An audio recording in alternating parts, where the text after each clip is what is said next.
You are listening to The Michael Lodge Show. Wealth, business, and taxes. Oh yeah, and some politics. Let's get started.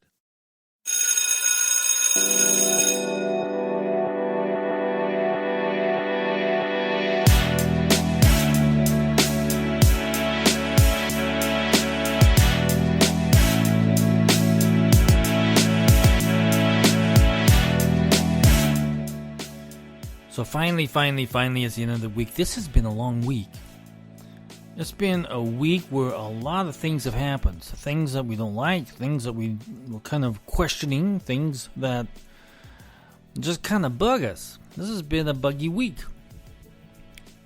So I want to talk specifically about what happened on the stock market. So what happened is that, I'll just kind of brief this over, okay? By the way, just to let you know, it's a beautiful day here in Palm Beach. Blue skies, nice winds, nice and cool. It's about 62, 60, 63, somewhere around there. Beautiful day. Great day to be at the beach. But I'm here recording my podcast. By the way, I'm late recording my podcast only because I had a mediation session this morning with clients, and it ran a little long, and so I'm late. And sometimes I am late, but not most of the time. Most of the time, I'm right on schedule. So let's get back to this stock thing, which I'm sure is bewildering to a lot of us, confusing, pissed off. So what happened is that Robinhood and other brokerage platforms, which included TD Ameritrade and Interactive Brokers, on Tuesday and Wednesday, what they did is they restricted trading in shares of volatile stocks, including GameStop, AMC Entertainment, Bed Bath & Beyond, Blueberry, and others. I mean BlackBerry. I think I was thinking blueberries in my mind. Blueberry muffin sounds good. But anyway, BlackBerry, which do not come in muffins, by the way. And there were other companies out there also. So they were following what was called an unexpected surge in volatility,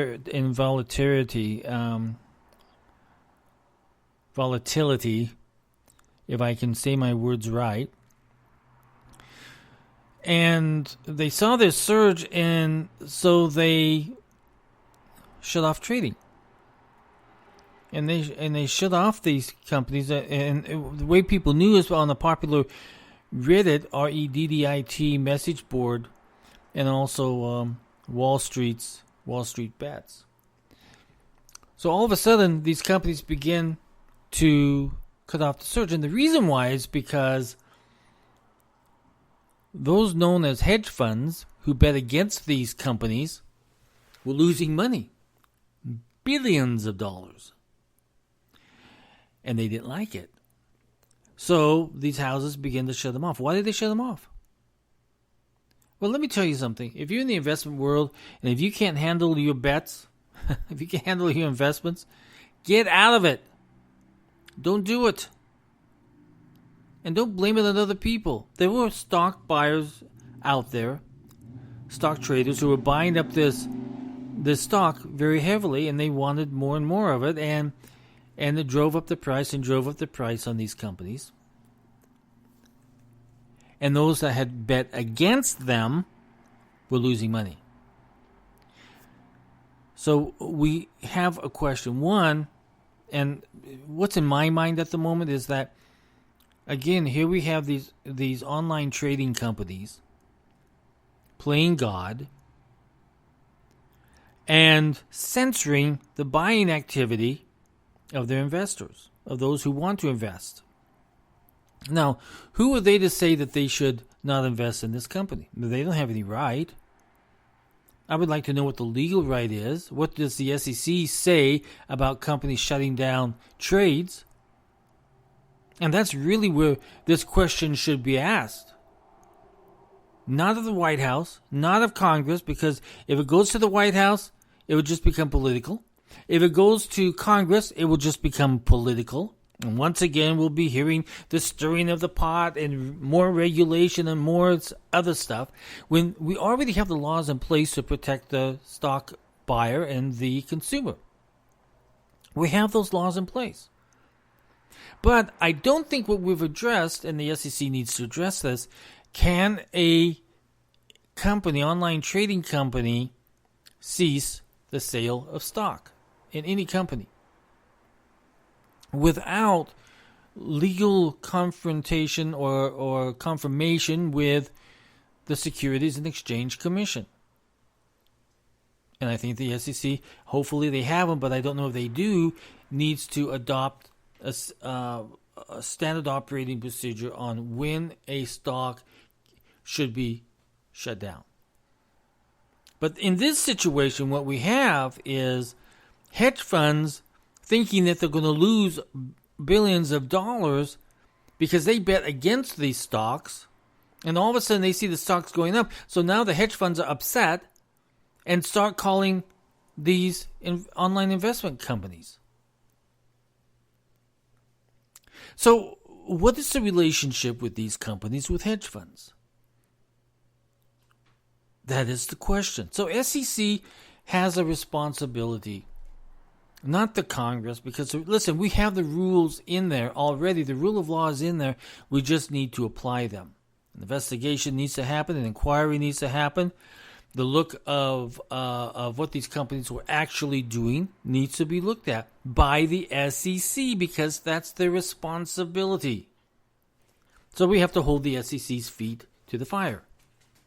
We have to demand questions from the SEC. That is the way it has to proceed. And I think we really need to start looking at the ethics of these companies that are online, internet driven. What is the source of their power that they can shut off these trades? And I think we need to ask the question also on social media companies. What is their source of power? What is their source of power to shut off free speech? You see, it all rolls in there together. It's censorship of one sort of another. Let's be honest about this. I mean, they are censoring businesses. You can't trade in their stock, so we're going to shut you down because another group that has a big interest part says that they're losing money. Just as in excuse me, social media. Social media says, okay, we're going to shut you down. We're going to stop your freedom of speech because we don't believe in your political speech. We believe in another set of political speech. But your speech is wrong. So that's censorship. Excuse me. So the question also goes to the internet-driven online traders, online trading companies who are censoring the investments of these individuals because another group doesn't like it. Excuse me. So that is the question that we have to ask very carefully and very loudly. Don't just stand by and take this. The SEC has a responsibility here to react to this and to respond to it and to set guidelines as to how this can be handled so that companies are not shut down just to be shut down because another group doesn't like the trades going on. You can't do that. If we see that there's fraud in the trades of a stock, yeah, then we shut them down. But there is no fraud here.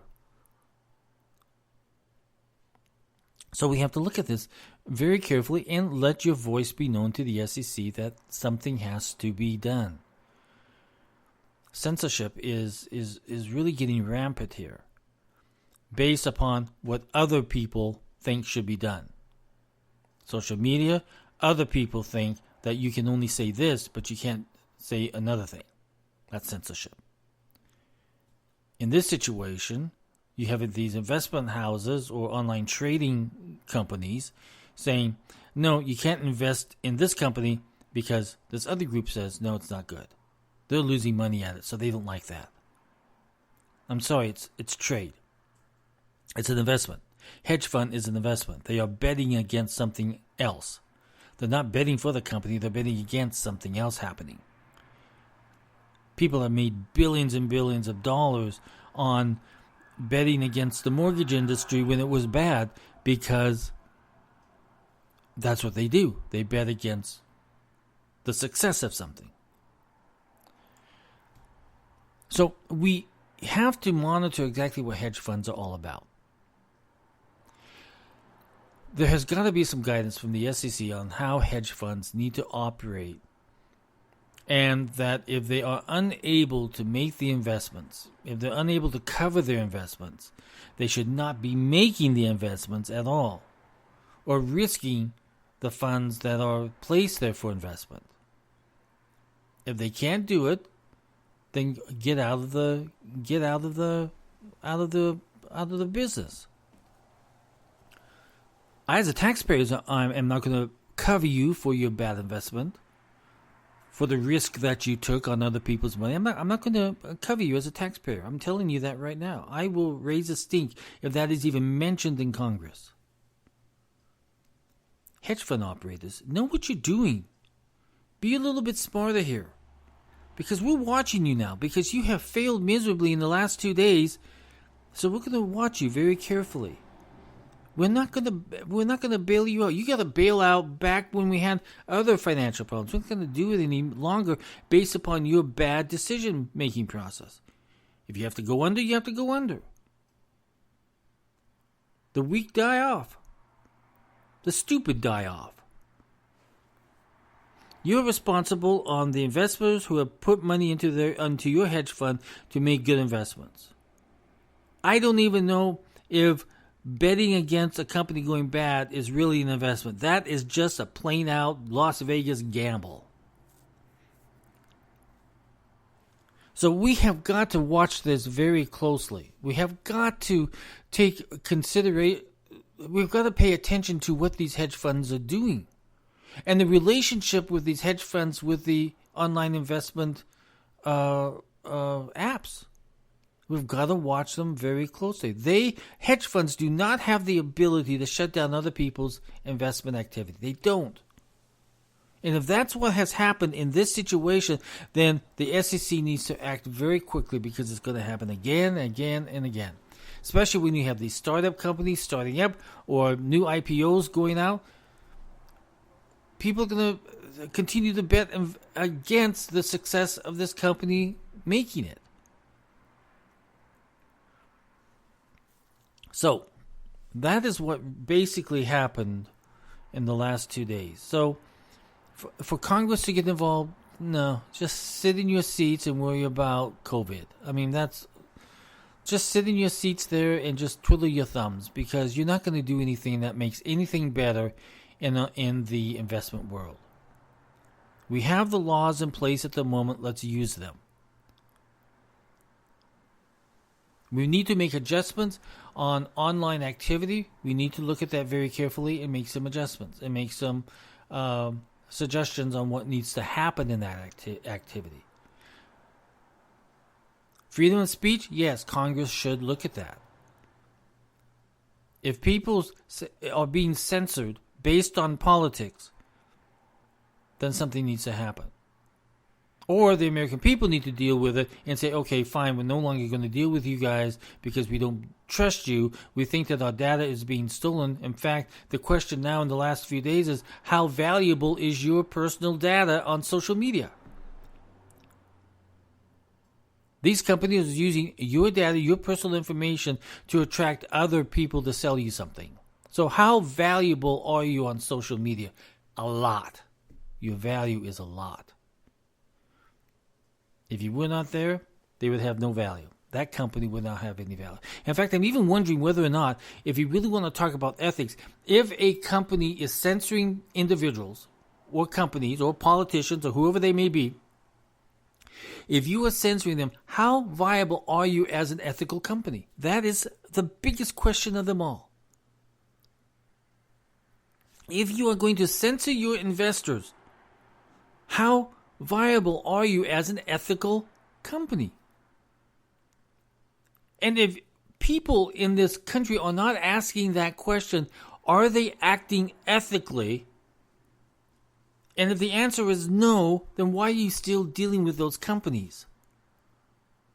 And all of you companies out there who are guilty of whatever happened,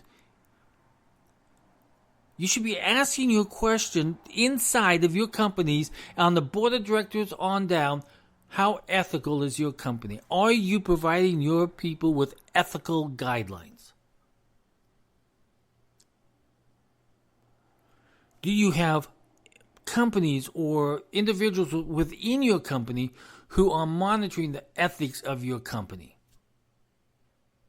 Because let me tell you, ethics is vital in business. It is vital. And over the last 2 days, what we've seen in the investment community has not been ethical. It has not been ethical. So we as Americans, we have to call them out. Ethics should be the number one priority of everyone in the United States in 2021. Ethics. Is it ethical or is it not ethical? Is censoring ethical or unethical? No matter what your political position is it ethical? Remember, we have a rule of law in this nation, and we need to stay within that rule of law. We can no longer be these political puppets running around with our heads cut off saying politics is more important than the rule of law. We can no longer be that way. My political belief is more important than the rule of law. My political belief is more important than the Constitution. Ethical behavior is so very important in the running of these companies, and we need to call them out on it every single day that we see something happen. Don't be afraid of it. Do not be afraid of calling these companies out on unethical behavior. Do not be afraid to call out politicians when you see unethical behavior on them. Call them out on it. If you don't call them out on it, they will just keep doing it over and over and over again. The ethics committee within the Congress is worthless. There has been so much unethical activity done within Congress over the last 4 years that many people should have been removed because of unethical activity. But the problem is that we as Americans, we do not call them out on it. We just let it ride. And that is the problem. When we let things ride, it gets worse and worse and worse because people begin saying, well, they did that, so I'm going to do it. But then it gets worse and worse and worse. The activity becomes more stinky. It's disgusting. And if you don't say something about it, if you don't call out companies and congressmen and politicians and leaders within our community, if you don't call them out on it, then that unethical activity just keeps going on and going on and going on. I don't know if you've ever worked in a third world country. I used to have a company in the Philippines. And anytime that you wanted something done, you just went, let's say you went to the BIR, which is the Bureau of Internal Revenue of the Philippines. Well, let's say that you didn't want to pay that much, okay? You didn't want to pay that much. So you would just slip $100, $200 to the auditor or to the tax rep, and it would go away. And it was done consistently. It's still done consistently in the Philippines. You don't ever believe them when they tell you, that they're getting their ethical standards in place. It's not. It's still going on. And that happens in their Senate, it happens in their Congress, it happens everywhere because people are always paying under the table to get things done. I remember when I first started in the Philippines, many, many years ago, I owned an advertising company. And we represented American companies in the Philippines and got them promoted. In order for us to place an ad, let's say we went to a shopping mall and we needed to, at that time we were doing these advertising gimmicks that it was a continuous board running and it was kept going round and round and had different ads on it and it would sit right in the middle of the shopping malls and everything else. In order to get our business in there, we had to pay under the table to the guy or the girl making the decision. And that's what was happening a lot in these third world countries, where if you ever wanted to do business there, you had to pay under the table. I refused to do it. I would not do it. And I lost a lot of work because I would not pay under the table. Well, we're kind of getting to that point right now in the United States where things are just put under the table. People are making money off of it. People are getting, good benefits from doing the unethical activity.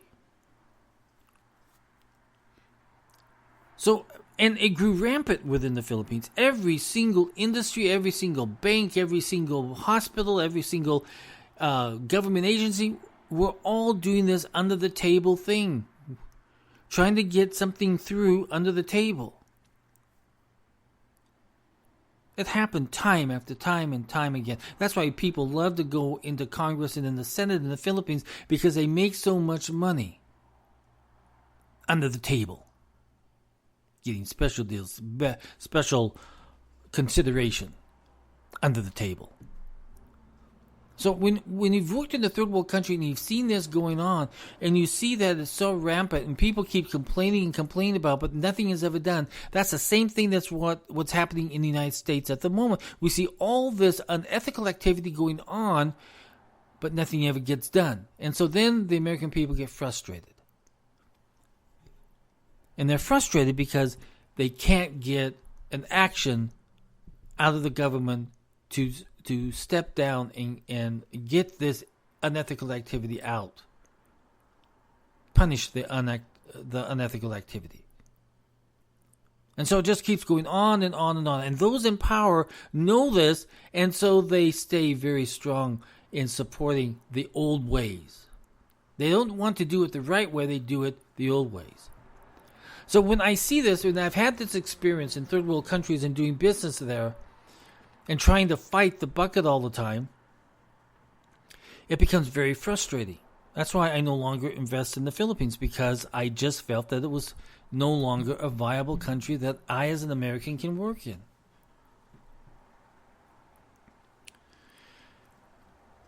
So we have the same problem happening in the United States at the moment, where we have social media companies and investment companies making censorship decisions. And it's very hurtful and it's very damaging to the democracy of a nation and to the rule of law. And if we don't adhere to the rule of law, we will fail as a nation, as a democracy. And the shame about it is that we are the leadership. We are the leading country in democracy. We are the ones who have fought for freedom of speech, fought for freedom of religion. And that's why people come here, because they can say and do and live and worship how they want to, instead of under a third world country dictatorship. And here we are failing our own democracy by not adhering to the rule of law. Countries are out there laughing at us and seeing, well, look at America. They say they're a democracy, but they're not. And they sit there and they laugh at us. I know, I've had those conversations, so I know. With everybody that I talk to internationally, they are having the same conversation, and they're looking in at America and saying, gosh, at one point in time we wanted our countries to be just like America, but now we're not so sure. You guys are reverting to socialism. We're trying to get out of socialism, and America is trying to get into socialism. But let's get back. I digressed there. That's my fault. But it all rolls into one, and that's ethics. So what was done over the last 2 days in the investment world was unethical. And it needs to be addressed, and the SEC needs to address that. Call upon the SEC to get that done. Don't be shy. They have a phone number there. You can write them letters. They've got email addresses and everything else. Let them know how you feel, and let them know that ethics needs to be a high priority on Wall Street. And then on the social media groups, you need to pound them. Pound them directly. Let them know that you're unhappy with censorship of your speech. If we don't stop them, then they'll attack another and another and another one of our freedoms. If you have a question or a comment, I know it's Friday and all of you don't want to do anything. I understand that. Listen, when 5 o'clock comes around, that's when you just want to sit down, take a deep breath, and just rest. But if you have a little bit of gumption, a little bit of energy, and if you have a question or a comment, send a text to me at 818-252-5682. Again, that's 818-252-5682. If your question is really long, send me an email at info@lodge-co.com. If you like the content that I do every day on my podcast, please help me out by supporting me at www.buymeacoffee.com/Michael Lodge. Your help would greatly be appreciated. Listen, I'll talk with you soon. I'll talk with you on Saturday. I will have a podcast ready to go. I promise you. I don't know about what time in the morning because I like to sleep in on Saturdays. I don't get that chance much. But I will. I will do a podcast tomorrow. Everybody, God bless you, and we'll talk with you soon.